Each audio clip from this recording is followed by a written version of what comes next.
Hi everyone. In this session we will be learning what are alkanes. So they are saturated hydrocarbons. Their name ends with suffix called "ane". They contain single bond between the carbon atoms. The general formula of alkanes are CnH2n plus 2.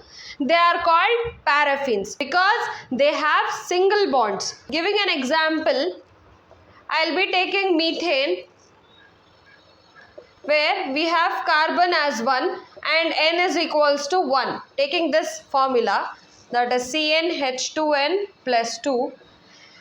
So let us put the n value. So n value is 1, H is 2 into 1 plus 2. So we will be getting C1, H, 2 ones are 2 plus 2 is 2 plus 2, again C1H is 4. So the formula of methane is CH4 and it is depicted as carbon having 4 bonds. The second example is ethane, where we have carbon in 2s. The formula is CnH2n plus 2.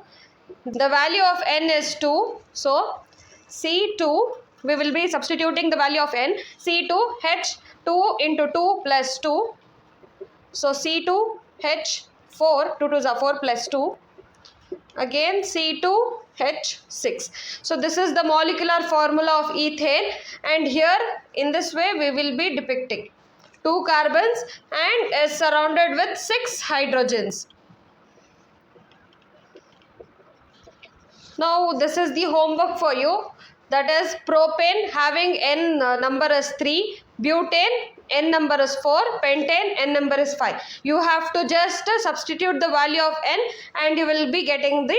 So this is how we name the alkane. Name will be having an alk. The suffix is ane. So the whole if we take alk plus ane is known as alkane. The same for the first methane, it is meth plus ane. The name will be as methane. The second is eth plus ane, that is ethane. It goes like this only. Prop plus ane, we get it as propane. So this is the homework for you. But plus ane, what will be getting, and pent plus ane, what will be getting.